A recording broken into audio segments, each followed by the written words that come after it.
Okay, call hello, Yahweh Bashem Yahushai, Bashem Rakakadash. Double honors to the elders and apostles, great millstone of Ruel. I am not a member, however, I've entered into their labors.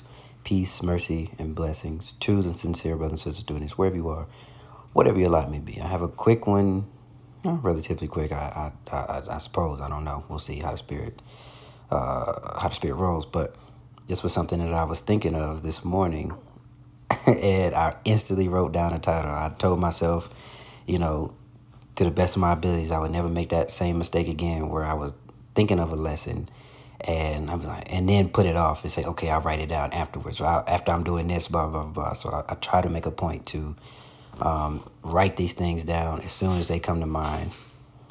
All right. So as you can see, the top, it's called Burdens of Babylon. And the reason being behind this is because of this is an inverted kingdom. Everything that is wicked stands out, and everything that is righteous is shunned, or unpopular, deemed uncool, or whatever you want to call it. But that's because the vibration of the current ruler, whom the earth was given into his hands, right? Because he had that little short season. It's under the vibration of this ruler, of his current ruler. So righteousness will, be snuffed out, or try to be snuffed out. That for this, the reason being is the remnant is here. So he can't fully snuff it out, although that is what he wants with all of his wicked little heart. But what brought about this was me thinking about the Sabbath, and I want to start with Mark 2:27. Because it says the Sabbath is made for man, not man for the Sabbath. Really, let's get it in the KJ, not KJ. You know what I'm saying? NLT. Scroll on down. All right, Yahushua said unto them, this is Mark 2:27, the Sabbath was made to meet the needs of the people, and not the people to meet the requirements of the Sabbath. So the Son of Man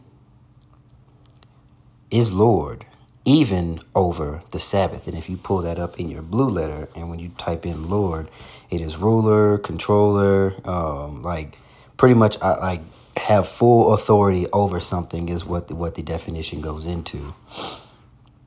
And when I read that, I was thinking it's hard to, in our time, or in this time when they were still somewhat of a kingdom, the Sabbath was meant for a day of rest, and it was pleasing unto them. But nowadays, here in this kingdom, when Babylon or Rome 2.0 is in its sufficiency, so to speak, the Sabbath is almost a burden, because we're not changed, and we're not in our perfect flesh. We're not in the second covenant, so we go off, we make mistakes.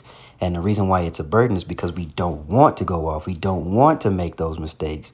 It should bother you. Sometimes you forget that it is, or you may have something to do, because that is the way of life here in Babylon the Great. Is go, go, go, schedule, schedule, schedule, money this, money that, things of that nature. And the Sabbath can almost be a burden. It shouldn't be, but that just shows the level of wickedness that goes on, the level of wickedness that is in the earth right now, that something that was meant for us to meet the needs of us can become a burden. And I only say that because we are in this full-fledged captivity, and the Lord made it so because of our disobedience. So, as I thought on that, I don't know, it was just unbelievable to me that something that was so beautiful and so perfect and meant to benefit you can be a hindrance in an evil kingdom, which is why we need to be praying more and more, as much as you can, as hard as you can, for Yahweh Bashem Yahushai to pull us out of this.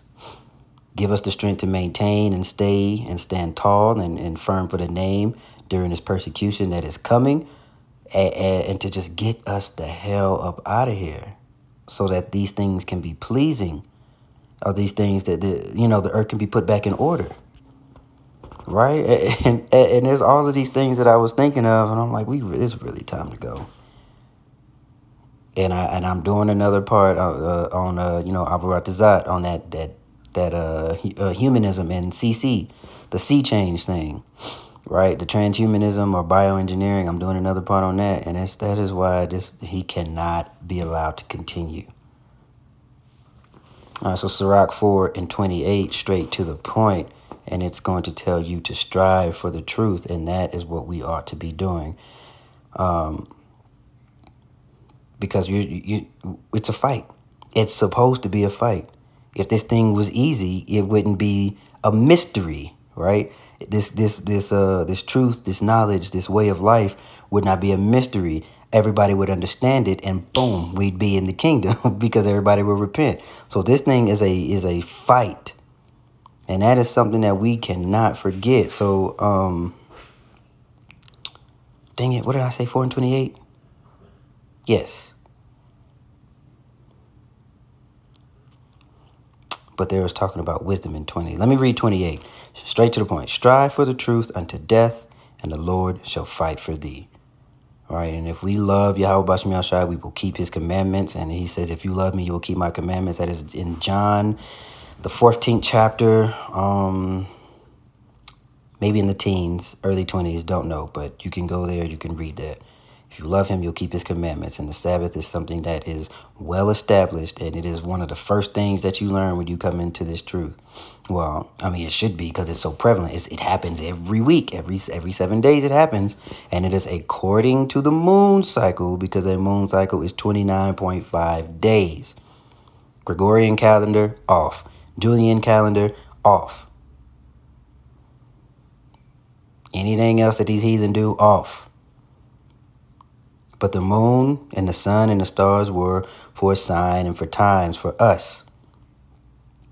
And that moon cycle never changes. It is always 29.5 days. Just type in GMS Sabbath while you can. Oh, yes. And then I told myself to mention the dietary law. And that's another bird. So something that should be beneficial. Well, it definitely is beneficial. Hey, stop. It definitely is beneficial, but the burden that I'm talking about is that you can't even just pick up food and eat. You have to read every single label, because everything has some damn pork in it, or it's got some shellfish in it, or something that we ain't supposed to be eating, something that is not food, but they go and destroy an ecosystem for profit and feed people things that are not meant to be eaten. And there's another thing about it being a burdensome thing. Now, there's nothing wrong with the law. What I'm saying, and I'm prefacing this, I will continue to reiterate just in case you're not understanding, that there's nothing wrong with the law. The law is not a burden. The burden is trying to do it in this wicked kingdom, which is why we ought to be praying to be delivered out of it. We were still in Ecclesiastes. Let me go to Acts 14 and 16. I don't remember why, but let's see.